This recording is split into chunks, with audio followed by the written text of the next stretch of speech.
Hello everyone, कैसे हैं आप लोग। आज की क्लास में हम पढ़ने वाले हैं सीबीएसई क्लास 12 ज्योग्राफी का fundamentals of human geography book से चैप्टर नंबर 1, जिसका नाम है human geography nature and scope. ठीक है, चलिए स्टार्ट करते हैं। तो सबसे पहला बात जो हमें पता होना चाहिए वो ये है कि the earth has 2 major components. ठीक है, अर्थ का 2 कॉम्पोनेंट है। पहला है नेचर मतलब फिजिकल इन्वायरमेंट, और दूसरा कॉम्पोनेंट है life forms including human beings.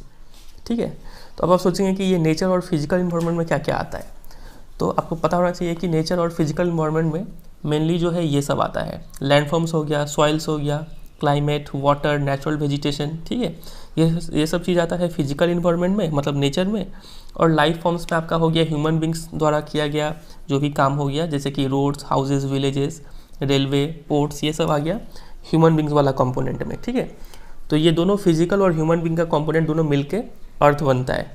ठीक है, तो फिजिकल कंपोनेंट को स्टडी करने के लिए हमारे पास है फिजिकल ज्योग्राफी।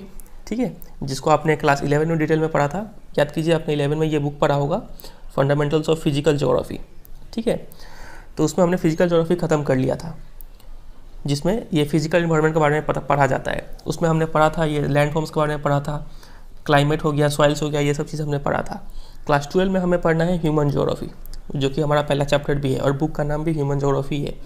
ठीक है, तो ह्यूमन ज्योग्राफी में हमें पढ़ना क्या है। तो ह्यूमन ज्योग्राफी का डेफिनेशन आ गया अब यहाँ पर कि ह्यूमन ज्योग्राफी स्टडीज़ क्या क्या चीज़ स्टडी करता है। Number 1, the relationship between the physical या फिर natural and the human world. 2 world है, एक तो फिजिकल वर्ल्ड, एक तो ह्यूमन वर्ल्ड। तो दोनों में क्या रिलेशनशिप है, वो रिलेशनशिप को स्टडी करता है ह्यूमन ज्योग्राफी। ये पहला बात हुआ। दूसरा बात, और क्या चीज़ स्टडी करता है, the spatial distribution of human phenomena. Spatial का मतलब होता है स्पेस। ठीक है, मतलब डिफरेंट प्लेसेस पे ये जो ह्यूमन फेनोमेना है, जैसे कि रोड्स पकड़ लीजिए या फिर ट्रांसपोर्ट पकड़ लीजिए, तो डिफरेंट प्लेसेस पे कैसा डिफरेंट ट्रांसपोर्ट है। ठीक है, कोई भी ह्यूमन फेनोमेना हो गया, ह्यूमन का रहने का तरीका क्या है वहाँ पे। ठीक है, तो डिफरेंट प्लेस पे कैसे ये ह्यूमन फेनोमेना डिस्ट्रीब्यूट हुआ है, वो चीज़ स्टडी करता है ह्यूमन ज्योग्राफी। ये हो गया दूसरा चीज़। ठीक है, स्पेशल डिस्ट्रीब्यूशन स्टडी करता है। तीसरा चीज़ हो गया and how they come about the social and economic differences between different parts of the world का आप तो जानते हैं कि कितना डिफरेंट वैरायटी है। ठीक है, बहुत अलग अलग एरिया पे अलग अलग फीचर्स है। तो सोशल और इकोनॉमिक डिफरेंसेस हो सकता है, पैसा का मामला में डिफरेंसेस हो। सोशल डिफरेंसेस हो सकता है लैंग्वेज के बेसिस पे, रिलीजन के बेसिस पे, सेक्स के बेसिस पे डिफरेंसेस हो। तो इन सब डिफरेंसेस को कैसे ओवरकम करते हुए ये जो फिजिकल और ह्यूमन वर्ल्ड कैसे इंटरैक्ट करते हैं, ये चीज़ स्टडी करता है ह्यूमन ज्योग्राफी। तो उम्मीद करता है आपको ह्यूमन ज्योग्राफी का डेफिनेशन क्लियर हुआ होगा। 3 चीज़ स्टडी करता है human geography. Number 1, the relationship between physical and human world. Number 2, the special distribution of human phenomena. And number 3, how they come about social and economic differences between different parts of the world. ठीक है, चलिए, तो ये question बहुत important question है कि what is human geography या फिर डिफाइन ह्यूमन ज्योग्राफी। कई बार आ चुका है एग्जाम में आपके। ठीक है, बोर्ड्स में। चलिए अब आगे बढ़ते हैं। आगे बढ़ने से पहले हमें एक चीज़ समझना होगा कि ज्योग्राफी जो सब्जेक्ट है ना, वो हमेशा डुअलिज्म से ग्रसित रहा है। ठीक है, डुअलिज्म क्या होता है? डुअलिज्म का मतलब होता है कि कोई एक ही इवेंट है या फिर एक ही फेनोमेना है। ठीक है, कोई भी एक टॉपिक है तो उस पर 2 ज्योग्राफर का अलग अलग व्यू होता है। ठीक है, कोई ज्योग्राफर कुछ बोलता है तो दूसरा ज्योग्राफर कुछ बोलता है। तो इस डिफरेंट व्यू पॉइंट को हम लोग बोलते हैं डुअलिज्म। तो ज्योग्राफी में ये हमें बहुत देखने को मिलता है। ठीक है, इसके बारे में आपने क्लास 11 में भी पढ़ा होगा। डुअलिज्म का एग्जाम्पल ये है यहाँ पे कि हमेशा से डिबेट होता रहा है कि geography as a discipline should be a law making या फिर थियोराइजिंग या फिर डिस्क्रिप्टिव। हमेशा से डिबेट होता रहा है कि ज्योग्राफी को क्या हम लोग को लॉ मेकिंग या फिर थियोराइजिंग लेकर चलना है या फिर डिस्क्रिप्टिव लेकर चलना है। अब ये क्या होता है लॉ मेकिंग या फिर थियोराइजिंग, जिसको बोलते हैं नोमोथेटिक। नोमोथेटिक में क्या होता है कि हम लोग क्या करते हैं कि कोई भी एक इवेंट या फिर पूरा एक वर्ल्ड को एज अ होल स्टडी करते हैं। ठीक है, और डिस्क्रिप्टिव में क्या होता है, मतलब आइडियोग्राफिक में क्या होता है कि कोई एक इंडिविजुअल केसेस या फिर इवेंट को पकड़ते हैं और उसको स्टडी करते हैं। ठीक है, और उसके बेसिस पे हम लोग एज अ होल का आइडिया लेते हैं। लेकिन ये नोमोथेटिक में क्या होता है कि पूरा होल को पढ़ते हैं और पूरा एक वर्ल्ड को पढ़ने के बाद हम लोग आइडिया लगा लेते हैं कि वो इंडिविजुअल का कैरेक्टरिस्टिक्स क्या क्या होगा। ठीक है, तो हमें इस पर डिबेट रहा है कि ज्योग्राफी को कैसे पढ़ना चाहिए। और एक एग्जाम्पल है डुअलिज्म का, वो ये है कि जो अप्रोच है ज्योग्राफी को पढ़ने का वो रीजनल होना चाहिए या फिर सिस्टमैटिक अप्रोच होना चाहिए। ठीक है, रीजनल अप्रोच क्या होता है? रीजनल अप्रोच में क्या होता है कि ज्योग्राफर क्या करते हैं कि खास रीजन को ये करते हैं, पहले पहचानते हैं और उस रीजन में जितने भी डिफरेंट टाइप्स का फीचर है वो सब फीचर को स्टडी करते हैं। फॉरेस्ट हो गया, फ्लोरा फाउना हो गया, क्लाइमेट हो गया, वेजिटेशन हो गया, ये सब चीज़ उस रीजन का स्टडी करते हैं। और सिस्टमेटिक स्टडी में क्या होता है कि हम लोग को एक फेनोमेना पकड़ते हैं, मान लीजिए एग्रीकल्चर, और उस एग्रीकल्चर को पूरा वर्ल्ड में कहाँ कहाँ डिफरेंट टाइप्स का एग्रीकल्चर है वो सब एग्रीकल्चर को एक बार में स्टडी कर लेते हैं। इसमें सिर्फ एग्रीकल्चर पढ़ते हैं, पूरा वर्ल्ड का एक बार में पढ़ लेते हैं। लेकिन रीजनल में क्या होता है कि एक खास रीजन को पकड़ते हैं और उस रीजन का जितना भी फीचर्स है, एग्रीकल्चर, क्लाइमेट, फॉरेस्ट, जो भी है वो सब चीज़ पढ़ लेते हैं। ठीक है, तो ये दोनों अप्रोच में भी हमेशा से ये डुअलिज्म रहा है। लेकिन आपके लिए राहत का बात यह है कि finally you will appreciate that कि फिजिकल और ह्यूमन जो दो एस्पेक्ट है, दो कंपोनेंट है वर्ल्ड का, उसमें कोई डिकोटोमी या फिर डुअलिज्म नहीं है। क्योंकि ये जो ह्यूमन और नेचर है ये दोनों इनसेपरेबल एलिमेंट्स है and should be seen holistically. ठीक है, दोनों एक दूसरे से सेपरेट नहीं हो सकता है और दोनों एज अ होल आपको मान के चलना होगा। नेचर पढ़ रहे हो तो आपको ह्यूमन भी पढ़ना होगा, और ह्यूमन पढ़ रहे हो तो आप ऐसा नहीं कि नेचर को छोड़ सकते हैं, आपको दोनों को लेकर स्टडी करना होगा। ठीक है, इसको अच्छे से समझने के लिए फॉर एग्जांपल आप ले सकते हैं कि हम लोग हमेशा से मेटाफर्स का यूज़ करते रहे हैं। ठीक है, नेचर को डिस्क्राइब करने के लिए, जैसे कि फेस ऑफ द अर्थ हम लोग बोलते हैं, मतलब अर्थ फिजिकल इन्वायरमेंट, फिजिकल वर्ल्ड का एक है फेस, और फेस जो है वो ह्यूमन वर्ल्ड का एक वर्ड है। ठीक है, वैसे हम लोग बोलते हैं आई ऑफ द स्टॉर्म। तो देख रहे हैं आप कैसे ह्यूमन वर्ल्ड और फिजिकल वर्ल्ड को हम लोग लैंग्वेज में कैसे कनेक्ट करते हैं। माउथ ऑफ द रिवर हो गया फिजिकल वर्ल्ड का एक कंपोनेंट, और माउथ हो गया ह्यूमन वर्ल्ड का एक कंपोनेंट। तो ऐसे करके हम लोग हमेशा से ये बात से परिचित है कि दोनों क्या है, इनसेपरेबल एलिमेंट है, ह्यूमन वर्ल्ड और फिजिकल वर्ल्ड। ठीक है, तो ये था ब्रीफ इंट्रोडक्शन कि ह्यूमन ज्योग्राफी क्या होता है और उसमें कैसे पढ़ा जाता है। अब हमारा अगला टॉपिक जो कि है सबसे इंपॉर्टेंट, वो है नेचर ऑफ ह्यूमन ज्योग्राफी। ठीक है,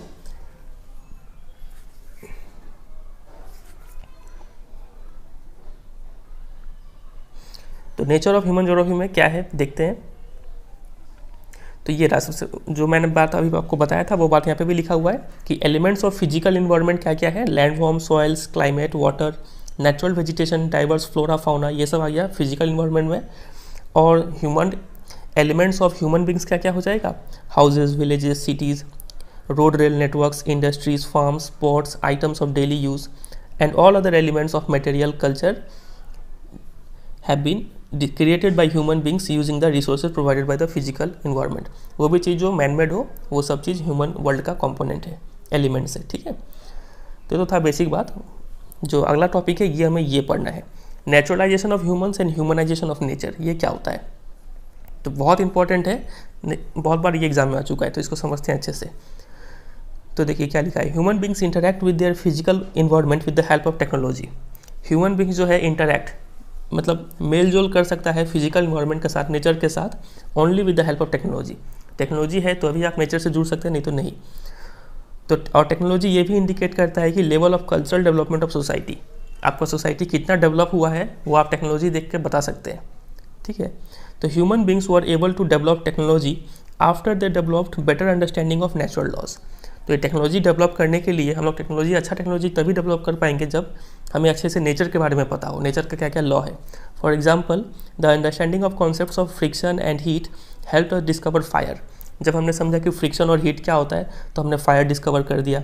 सिमिलरली जब हमने डीएनए का सीक्रेट और जेनेटिक्स का सीक्रेट जब डिस्कवर कर लिया तब हमने बहुत सारे डिजीज़ को कंट्रोल कर लिया, मतलब उस पर काबू पा लिया, जब हमें पता चला कि डीएनए और जेनेटिक्स कैसे काम करता है।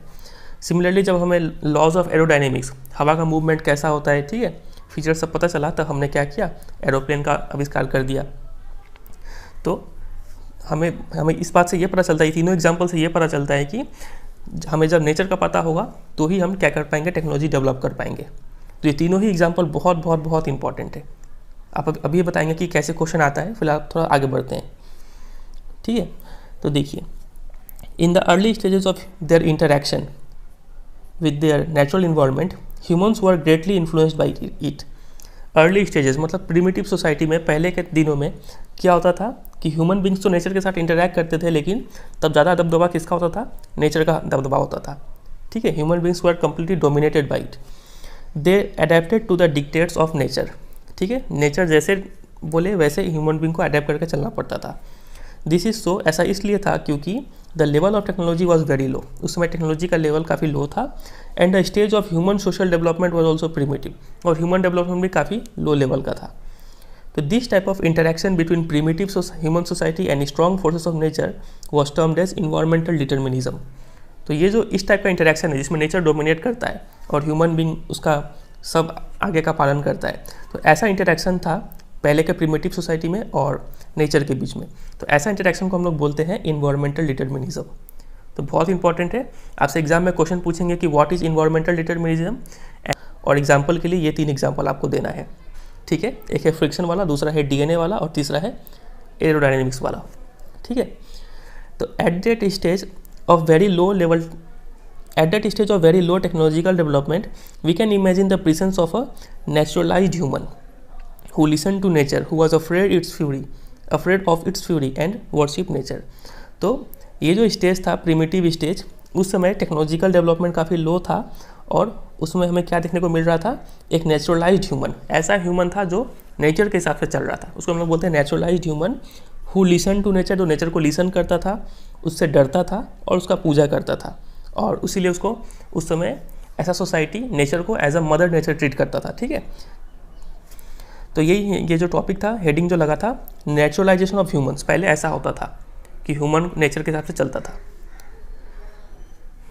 लेकिन ये मदर नेचर बोल के संबोधित करते हैं। लेकिन अब क्या हो गया है, with social and cultural development, जैसे जैसे ह्यूमन का डेवलपमेंट हुआ, टेक्नोलॉजी हो गया, रहने सहने का तरीका हो गया, सोचने का तरीका हो गया, ठीक है, हर तरीके से जो डेवलपमेंट होता है, उन सब डेवलपमेंट के साथ humans develop better and more efficient technology भी डेवलप हो गया। They move from a state of necessity to a state of freedom. तो पहले तो कितना था, ज़रूरत भर इस्तेमाल करो नेचर का, लेकिन अब कौन से स्टेट में मूव कर चुके हैं, फ्रीडम वाले स्टेट में मूव कर चुके हैं कि जितना मन उतना नेचर का यूटिलाइज करेंगे। They create possibilities with the resources obtain from the environment. तो इन्वायरमेंट से जो भी रिसोर्सेज मिलता है उससे डिफरेंट क्या क्या पॉसिबल काम हो सकता है, वो सब करना वो स्टार्ट कर दिया था, ठीक है।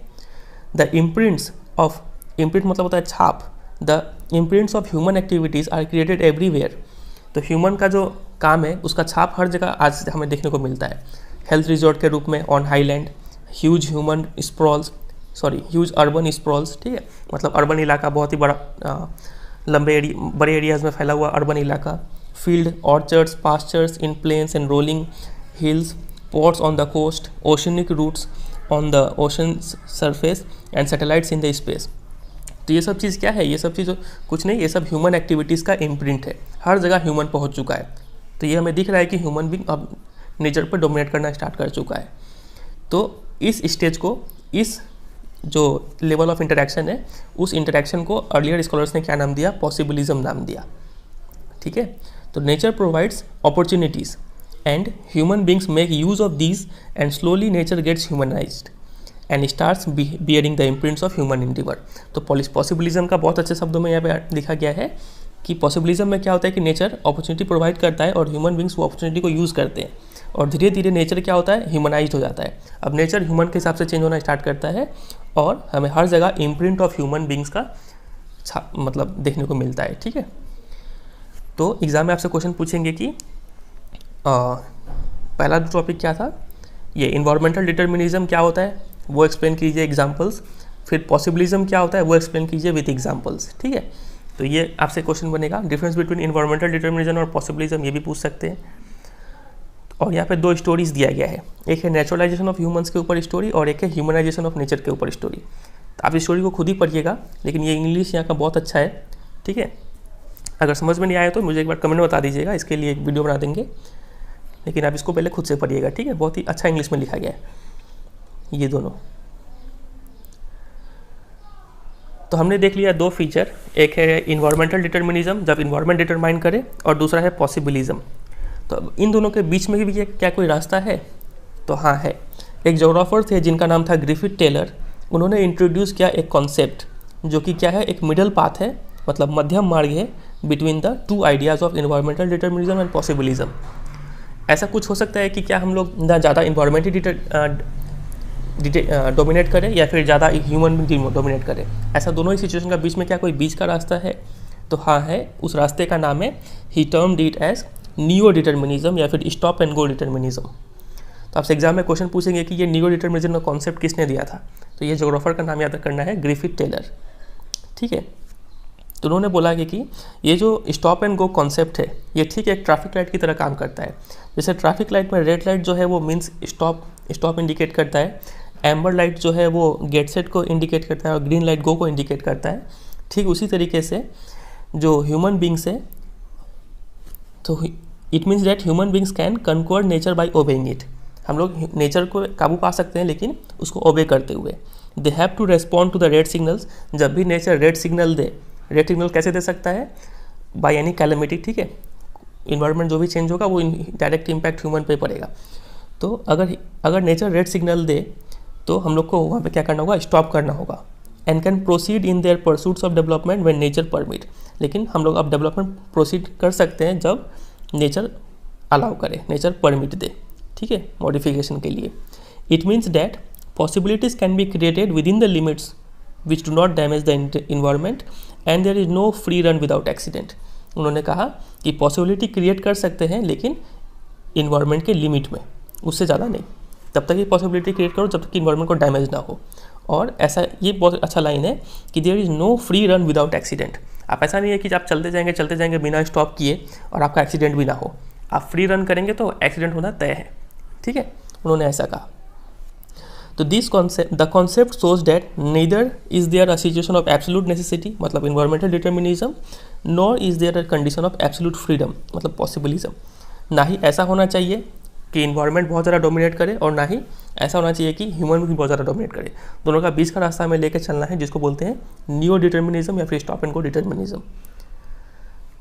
तो यहाँ पे एक लाइन था लास्ट में कि फ्री रन करेंगे तो एक्सीडेंट होगा ही होगा। इसका एग्जाम्पल ये रहा, the free run which the developed countries attempted to take has already resulted in the green house effect, ozone layer depletion, global warming, receding glaciers and degrading lands.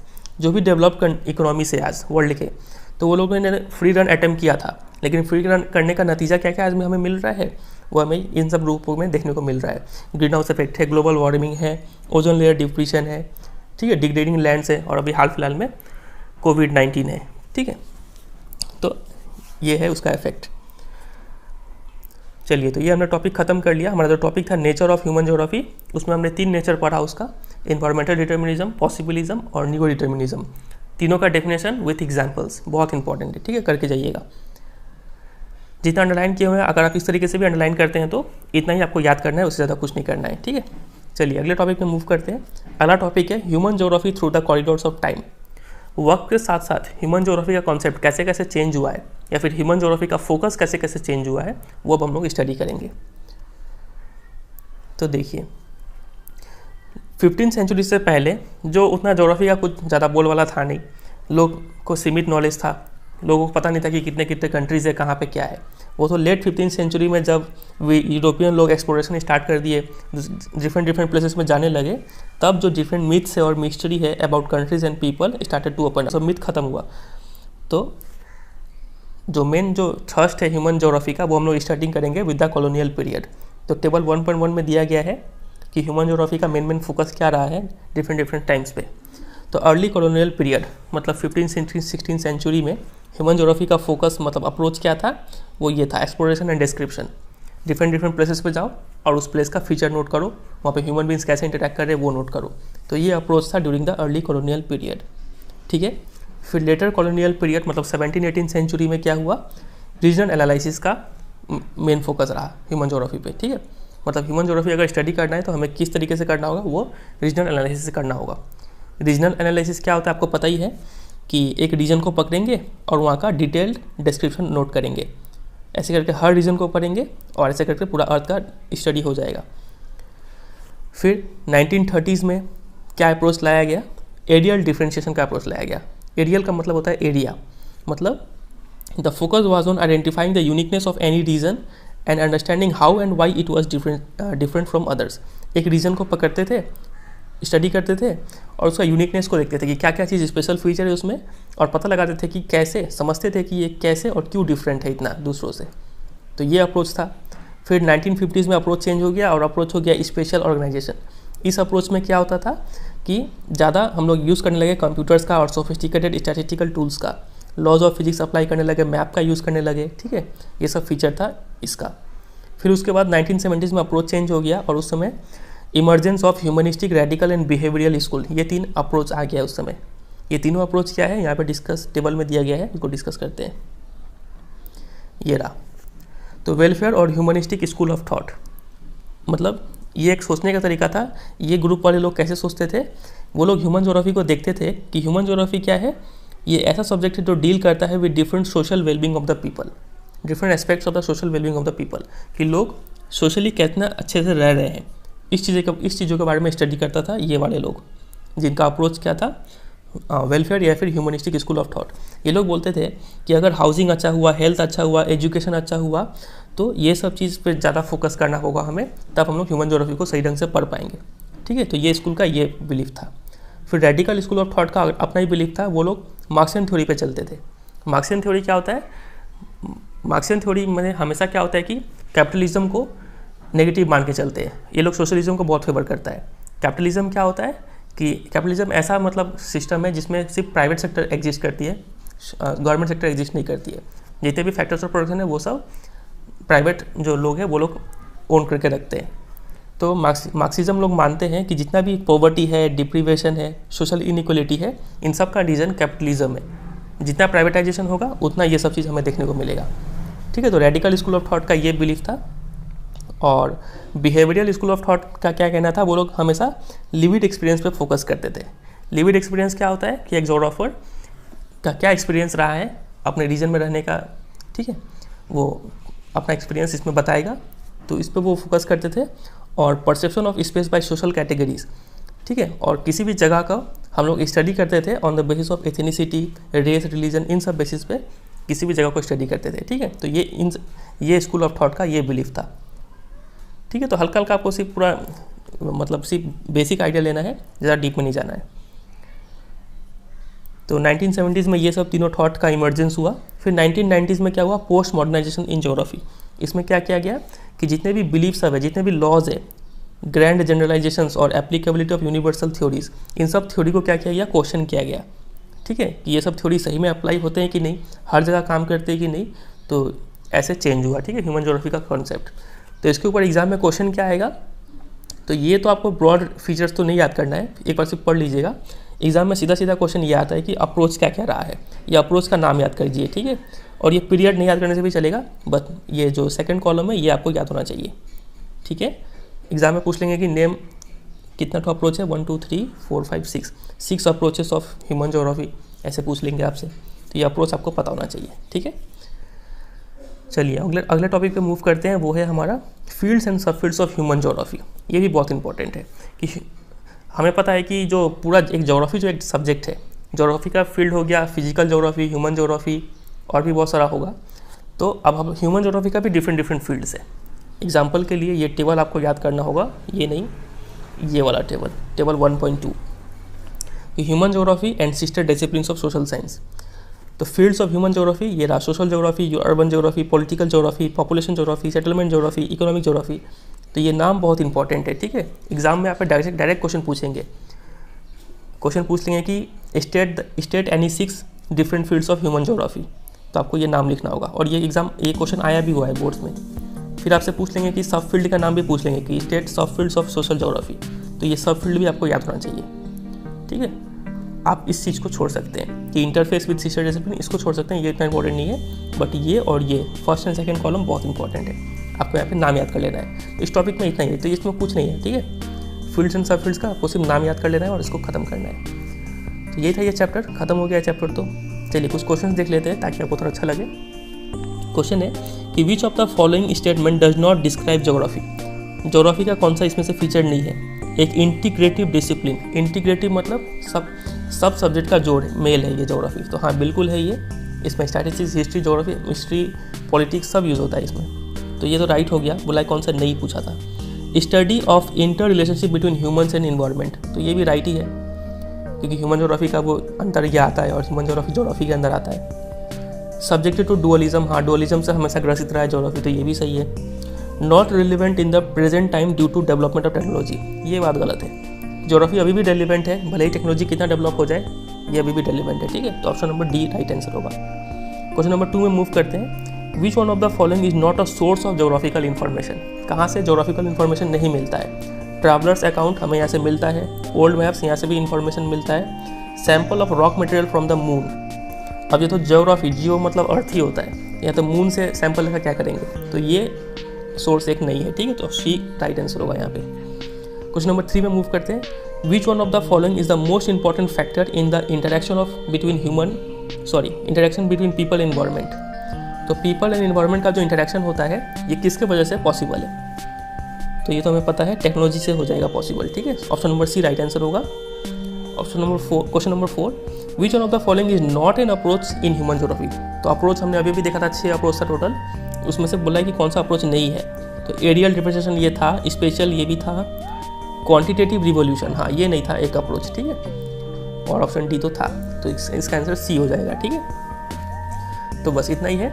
और एक question आपके लिए homework है, 1-2 question देखिए आपके screen पे आ रहा है, इसका क्वेश्चन आपको इसका आंसर आपको कमेंट सेक्शन में देना है, ठीक है। तो यही है, फिर वीडियो अच्छा लगा तो वीडियो को जरूर एक लाइक कीजिए, दोस्तों के साथ शेयर कीजिए, और चैनल पर नहीं तो चैनल को सब्सक्राइब कर लीजिए। मिलते हैं बहुत जल्द अगले चैप्टर के साथ, तब तक के लिए goodbye and take care.